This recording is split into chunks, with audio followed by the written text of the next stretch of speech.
Bueno, este ciclo Antígona, yo decía la semana pasada que Ujú. yo había organizado 4 encuentros, 2 entrevistas, pero realmente Antígona necesitaríamos un año, un ciclo para Antígona. Y bueno, está el libro que junto a Carmen Revilla has editado, también ustedes escribieron capítulos del libro. Y bueno, hoy está dedicado a ese libro, Interpretando a Antígona. Vos sos docente en filosofía contemporánea, estás al frente de la maestría en filosofía contemporánea. Así que este libro tiene relación con eso. El objetivo del libro está pensado ahí en la universidad, o fue un interés de un grupo de colegas que estaban trabajando el tema. Ujú. Bueno, en realidad, Carmen Revilla y yo formábamos parte, bueno, de hecho lo dirigía ella, del seminario María Zambrano de la Universidad de Barcelona. Y tenemos una revista que se llama Aurora y vamos, cada año hacíamos unas jornadas sobre algunos aspectos de la obra de María Zambrano y su relación con otros filósofos y así. Y bueno, después normalmente se publicaba parte de las ponencias en la revista Aurora. Pero un año se nos ocurrió hacer esto, unas jornadas sobre lecturas de Antígona. De hecho, a las jornadas las llamamos a la derridiana espectros de Antígona, y Ah, donde la, bien. la central era un poco la de María Zambrano, precisamente porque la de María Zambrano juega mucho con el concepto de fantasma o de espectralidad, porque la de María Zambrano es una Antígona que empieza en el momento en que desciende a la tumba. Y por eso se llama La tumba de Ujú. Antígona, el texto de Zambrano. Y creo que hicisteis ya, ¿no? Una sesión sobre este Sí. texto. Sí. Y entonces, bueno, pues es en la tumba donde ella dialoga con los fantasmas de toda la historia. Con la hermana, con la arpía, aparecen nuevos personajes. Y a partir de Zambrano quisimos como organizar, bueno, ¿y qué otras lecturas que se pueda poner en diálogo? Adam, bueno, ha promovido esta historia, esta tragedia de Sófocles, pero un poco centrándonos desde Hegel hacia adelante. Y fue un poco esto la idea. Y por eso, bueno, salió pues un primer capítulo que es la modernidad, que es Hegel, modernidad y antimodernidad, porque es Hegel y Kierkegaard. Después hay un capítulo de Antígona entre nosotros, donde ese nosotros es un poco en el ámbito hispanohablante, ¿no? Entonces queríamos, pues esto, poner a María Zambrano, Valente, que lo hizo Virginia Trueba, que es una especialista también en Zambrano, y Espriu, que es un literato catalán, que escribe una Antígona en catalán, pero que, digamos, es de los autores de nuestra tradición literaria como de los más relevantes. Y finalmente un apartado de Antígonas contemporáneas, donde pues planteamos la lectura de Lacan, la de Butler y la de Zizek y la de Derrida. Estas fueron un poco la idea. Y han tomado mucho de la lectura del libro de George Steiner, Antígonas.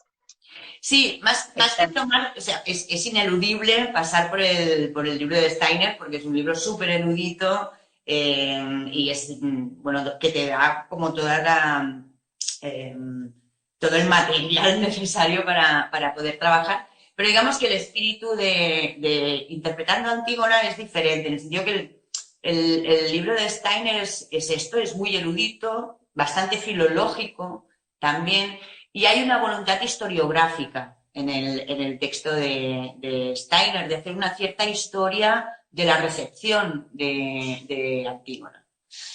Y en nuestro caso, de hecho, el libro se llama Interpretando a Antígona, pero yo de hecho lo quería poner en inglés, que era Playing Antígona, y aparece como un doble título, ¿no? Y queríamos jugar con esta idea del playing inglés, playing Antígona, que es en el sentido de que también el término interpretación lo señala Adorno esto también en sus textos sobre música. El término interpretación tiene un doble sentido, es un interpretar en el sentido de, bueno, qué capacidad para extraer algo del texto de Sófocles es posible, ¿no? Para extraer un sentido, es la interpretación como extracción de un sentido posible.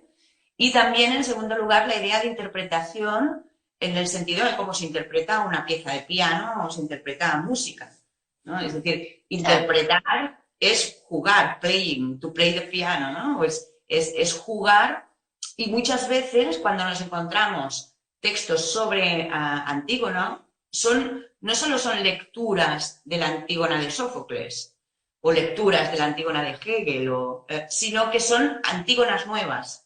Son nuevas creaciones. Y este es el caso de María Zambrano, que hace un texto nuevo, hace una nueva Antígona. Es el caso de Kierkegaard, que hace una nueva Antígona especial, muy rara, porque es una Antígona que no se puede representar. La de Zambrano sí, de hecho la representamos en la facultad una vez. Y porque la de Kierkegaard es como un guión cinematográfico, prácticamente, con unas reflexiones, es un sketch. Y la de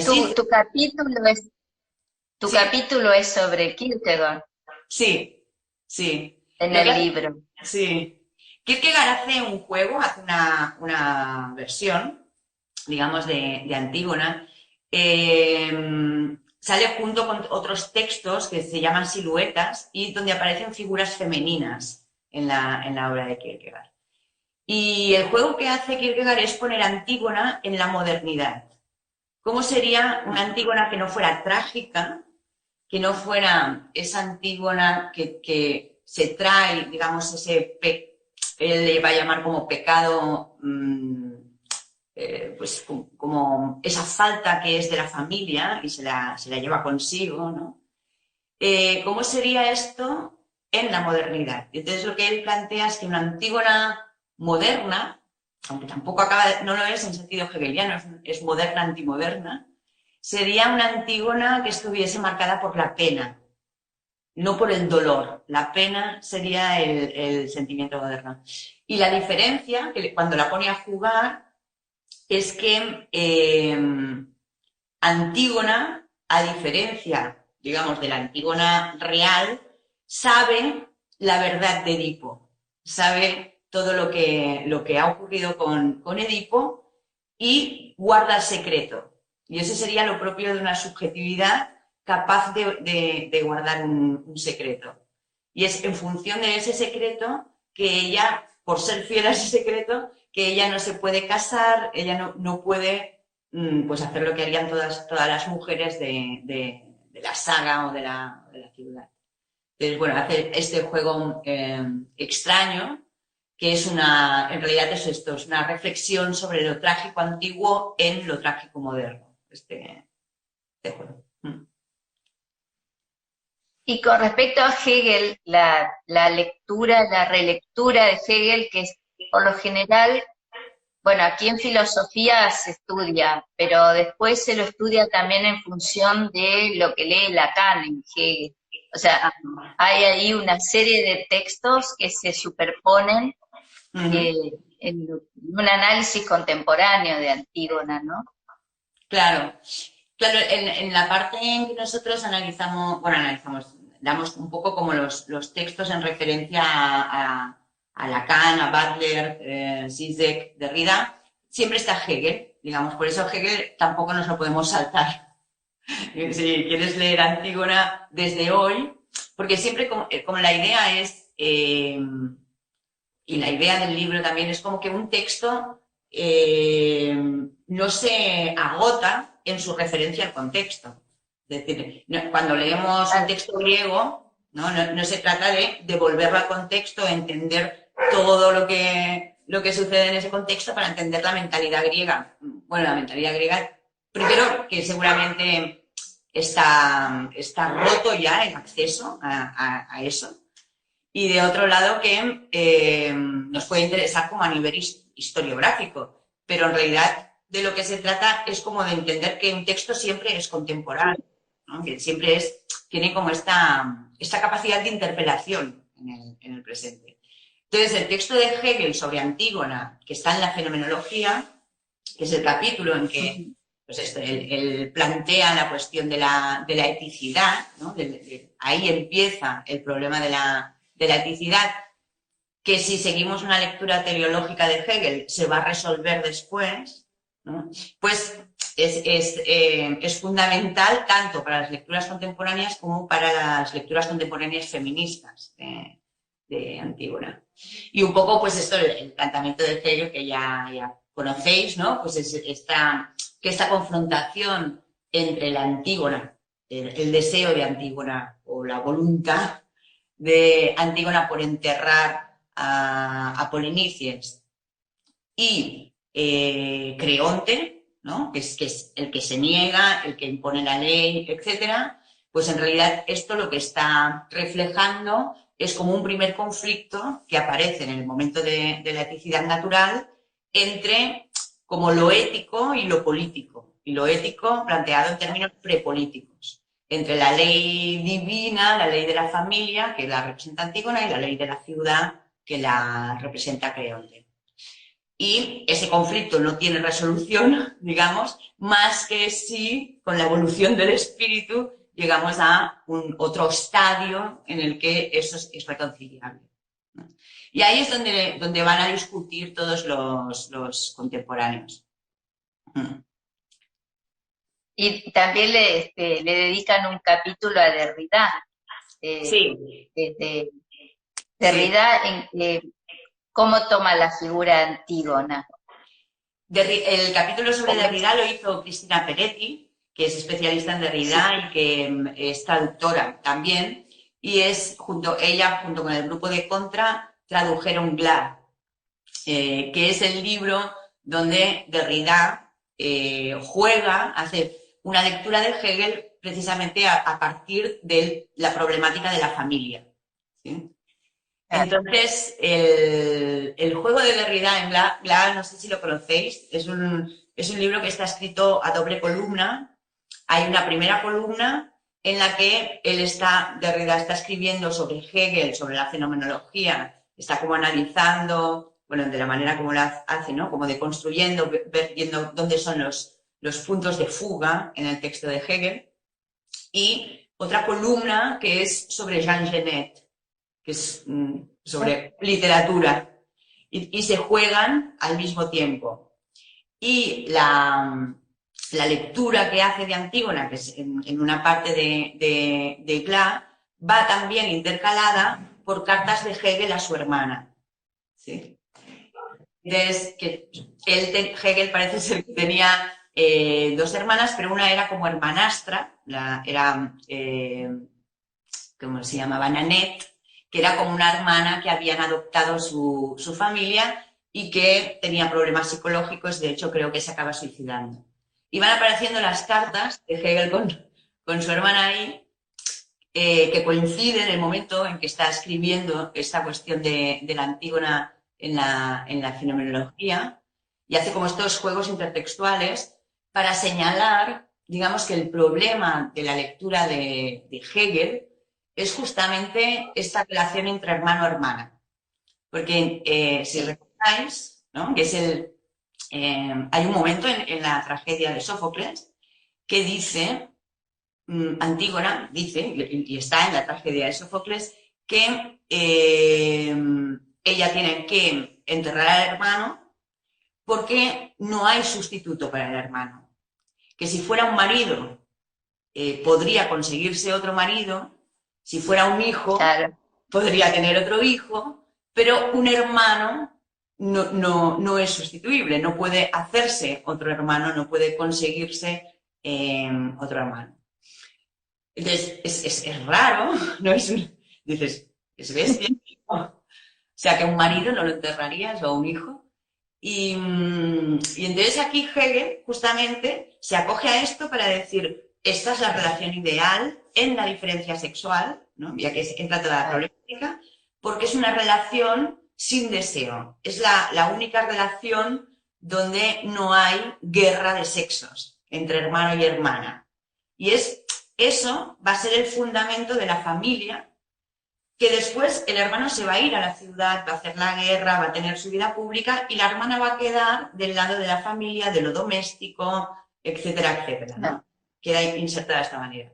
Y ahí es donde ataca Derrida. Entonces dice, entonces la hermana es lo que resta en la comunidad, ¿no? Es el resto a través del cual se organiza toda la civilización, la ciudad, la familia, etcétera, pero este resto siempre es una amenaza a la ciudad, pero la ciudad se constituye excluyendo, haciendo ver que ese resto no existe.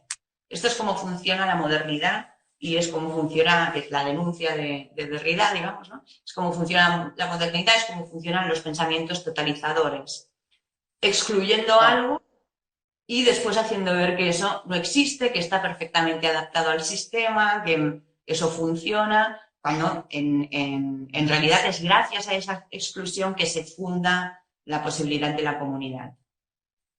Y bueno, esto es un poco la crítica que le hace Derrida a Hegel.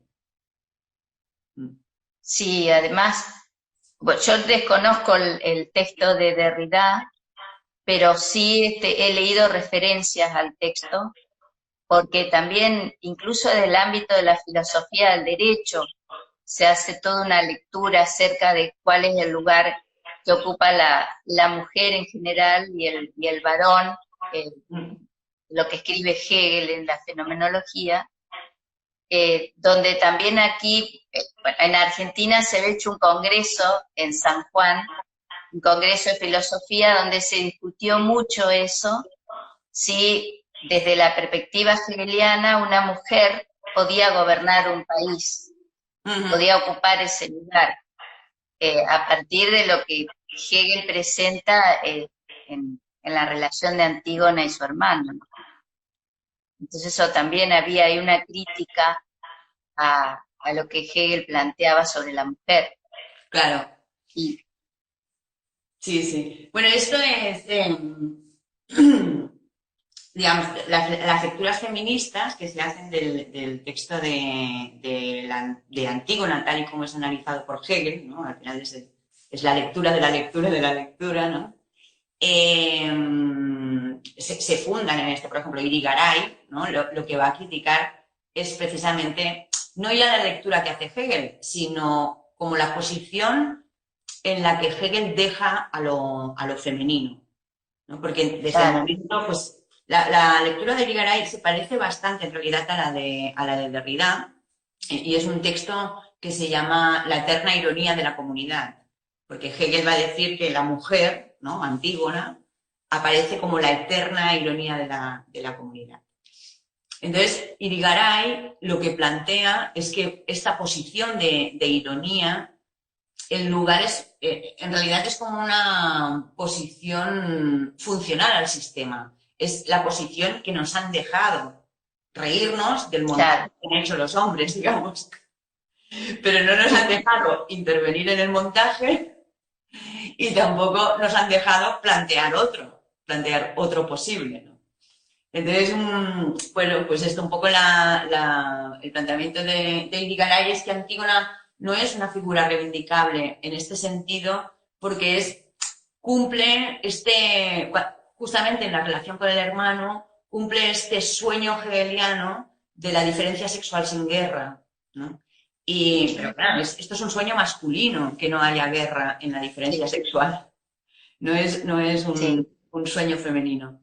Y se nos deja ser solo en tanto que inconsciente de la ciudad, en tanto que espacio doméstico, en tanto que lo femenino, si aparece en lo público, será siempre renunciando a su dimensión femenina. Será, es decir, y de hecho, pues lo podemos hacer, digamos, ¿no? Pues podemos ser profesoras de universidad, por ejemplo, parlamentarias, lo que sea, pero siempre es al precio no lo dice así Irigaray, ¿no? Pero siempre es al precio de una masculinización o de un aprender las reglas del amo y saber jugarlas. Pero nunca desde un deseo femenino.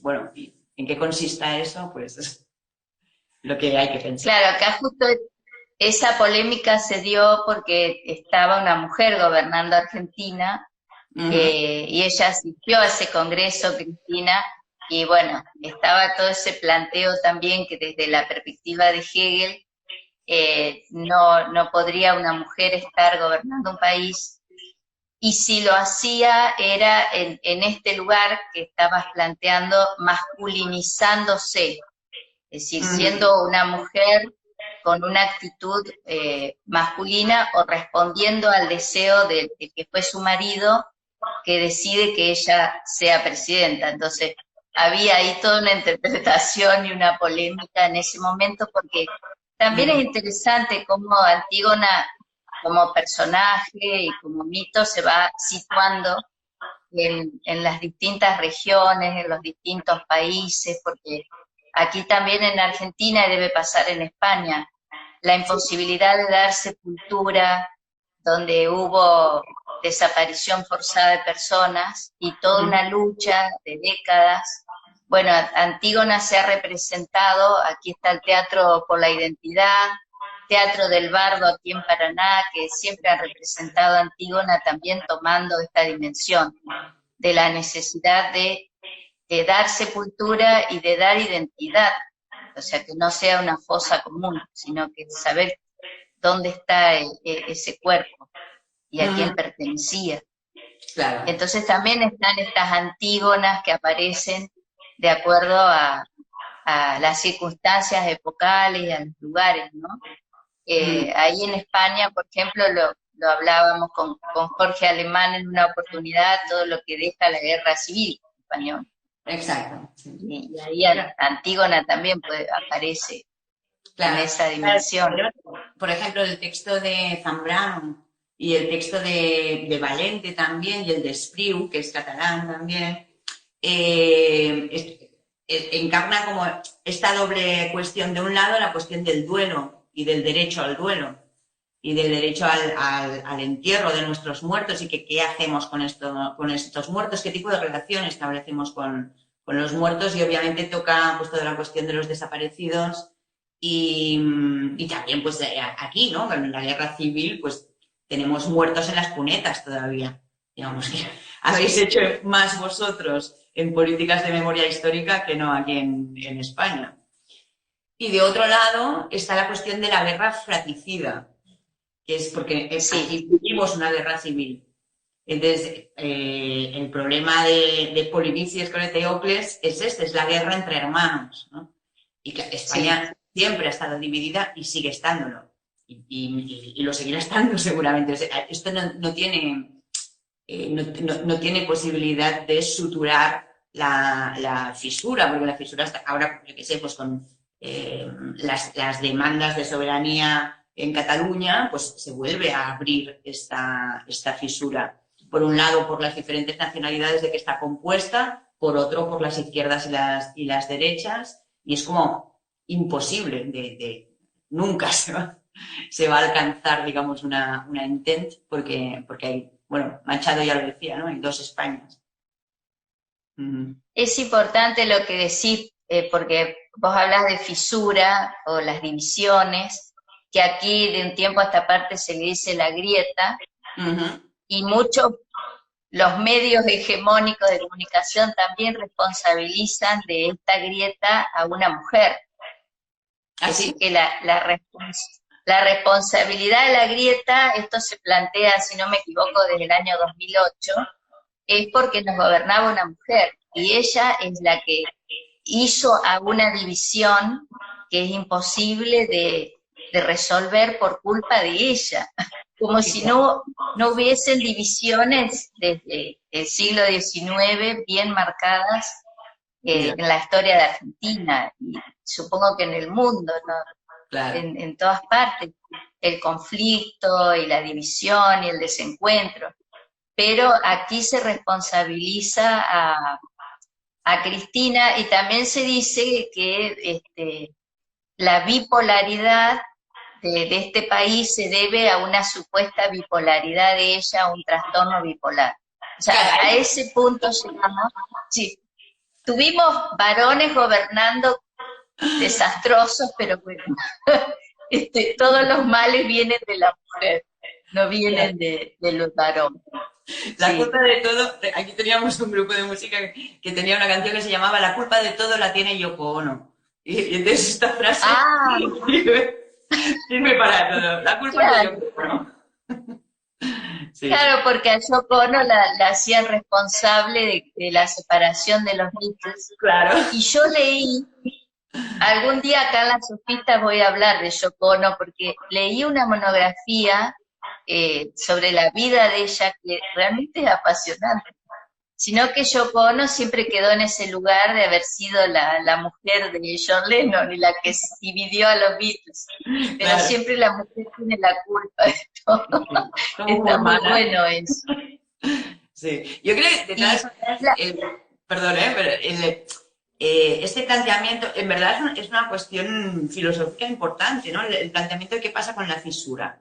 Entonces, sí, claro, yo creo que lo que están planteando, pues, Derrida, lo que está planteando Butler, en cierto modo, lo que podría plantear también Irigaray, es que la fisura en realidad es lo que es mentira y lo que está planteando Zizek en la lectura que después hace de Lacan, es que lo que no es cierto, lo que es una ficción, es la identidad. Es decir, que haya una claro, unidad. Eso no ha existido nunca. Eso es un mito. Es el mito de la soberanía. Una, unida, ¿no? Y claro, indivisible. Pero eso no es cierto. Entonces, es cierto que en el deseo femenino, como lo interpreta Lacan en la ética del psicoanálisis, en el deseo femenino y Zizek reinterpretando a Hegel, hay algo del deseo femenino que consiste en mostrar la fisura, ¿no? Es decir, es interesante en Lacan hacer una lectura femenina porque cuando Lacan habla de Antígona es como la primera vez que se hace cargo del deseo femenino. Hasta entonces, que esto lo dice Jorge Alemán también, ¿no? El psicoanálisis se ha centrado en la figura de Edipo y Luciana Cadalla también lo recogía, ¿no? Se ha centrado en la figura de Edipo y por lo tanto en el deseo masculino. Mientras que la filosofía se ha interesado por Antígona, también podríamos decir la literatura, y eso pertenece al deseo femenino. Entonces la pregunta por cuál es el deseo femenino.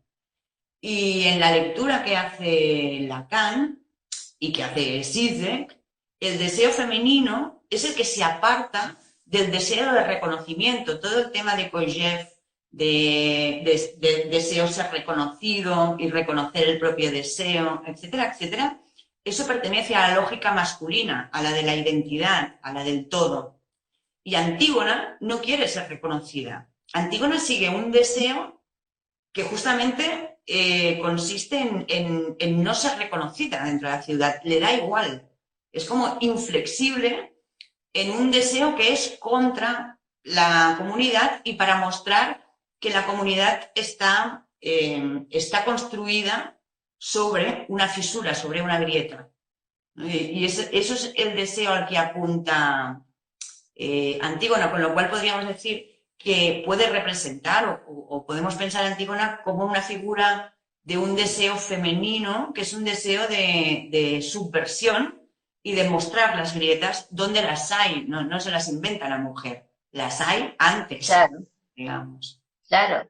Mm. Sí, sí, es muy interesante esto que vos planteás porque está la complejidad del personaje, porque como decías desde el comienzo, hay una Antígona moderna, una Antígona contemporánea, y cómo ese deseo femenino se interpreta a la luz de la época también que se vive, ¿no?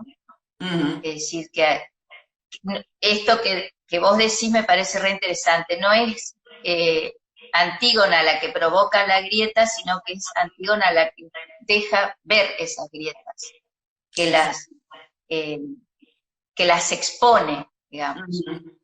a riesgo de perder la vida, ¿no? Porque por eso es una heroína trágica, digamos, ¿no? Porque pierde la vida en ese intento.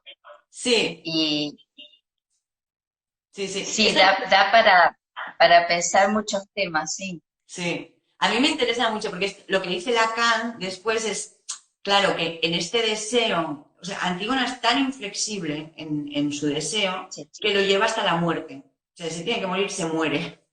Punto, ¿no? Como, sí, y entonces, él lo interpreta como que detrás hay una pulsión de muerte en Antígona.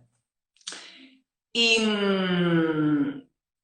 bueno, yo creo, es interesante el tema de la pulsión de muerte, pero no sé, por ejemplo, escuchando una conferencia de Malabú que hacía referencia a una psicoanalista que se llama Nathalie Salzman, no hablaban de Antígona, pero sí de esta pulsión de muerte, y Nathalie Salzman tiene un texto que se llama Pulsión de anarquía, y intenta reinterpretar la pulsión de muerte como una pulsión de anarquía, como digamos, un deseo de subversión de toda pretensión de totalización. Y entonces no es porque te quieras morir que lo llevas hasta allí, digamos, sino que es contra la apariencia de vida que implica el eros comunitario, el eros del Estado, el eros de la comunidad, etcétera, etcétera. Es el contra. consenso. Exacto, contra eso que habría un deseo femenino que no se acaba en la muerte, que puede acabar en la muerte o no, ¿no? Si lo sostienes hasta el final puede ser, pero que en todo caso se puede ver como muy vitalista, muy Ujú. de aportar algo de vida a una estructura que tiende a matar, porque hace la guerra contra las mujeres, porque excluye, etcétera, etcétera, bueno, y que no deja de ser una vida ficticia, digamos, pública, realmente. Mm. A mí me sorprendió cuando comencé a leer el libro de María Zambrano, porque ella lo primero que dice es Antígona no se suicidó. Sí. Y eso también da lugar a pensar otros suicidios como el de Sócrates, por ejemplo, o el de Séneca, que en realidad hoy diríamos suicidios inducidos. Es decir, no es que ella tenía esa pulsión de muerte que se quería matar o que se quería morir, sino que en realidad lo que la mueve era el deseo, como decís vos, y no Ujú. tanto la muerte en sí o perder la vida. Claro. Eh, Sí, sí, sí. y yo también lo dije, aquí en Argentina la filosofía española no tiene un lugar eh, preponderante en la formación académica. Y creo que María Zambrano es una presencia que tiene que estar en las carreras de filosofía y hay que impulsarla, Ujú. porque en general, ya de por sí, mujeres no han aparecido mucho, casi nada, diría. Y en el caso de ella creo que es una injusticia también que no esté presente en los planes de cátedra o las actividades. Así que bueno, Sí. vamos a impulsar también el pensamiento de María Zambrano desde aquí. Sí, mira, acaba de salir publicado, hay un número de la revista Quimera que lo Ajá. acaban de dedicar a María Zambrano. Y yo he Sí, publicado, que dice Antígona. sí, y yo he publicado un artículo ahí sobre la Antígona, un poco sobre la Antígona de Zambrano, y trato esta cuestión, digamos, María Zambrano, aquí tampoco se estudia mucho la filosofía española, a lo mejor en Barcelona al menos poco y en algunos lugares, pero no mucho. Pero María Zambrano justamente, esto es debido a que la filosofía española en gran parte fue como receptora de la filosofía alemana con Ortega y demás, entonces hizo bueno, una versión de esa filosofía de Heidegger, Husserl, etcétera. Después tiene un lado como muy cristiano que ha dejado de interesar, digamos, en llegada a la democracia. Y pero en el caso de María Zambrano, me parece que es la más rescatable de esa generación, precisamente porque es muy, digamos, muy contemporánea nuestra.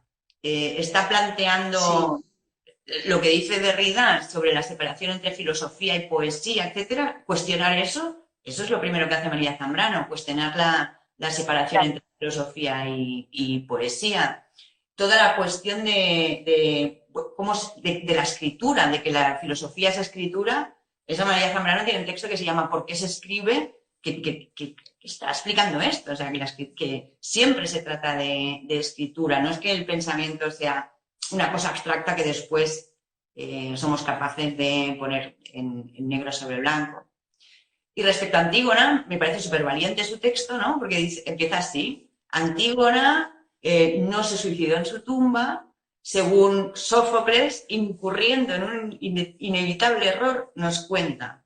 O sea, la tía, una mujer española, que tampoco es que tengamos, digamos, aquí los, no sé, como el dominio de los textos helénicos, ¿no? Pues una mujer española se atreve a decir que Sófocles se ha equivocado. Y entonces por ahí lo hace pasar todo, es súper interesante. Y entonces la cuestión de por qué se equivocó, por qué Antígona no se puede suicidar, también es muy interesante, porque la respuesta es para Zambrano que Antígona no es un sujeto, Antígona no es un yo.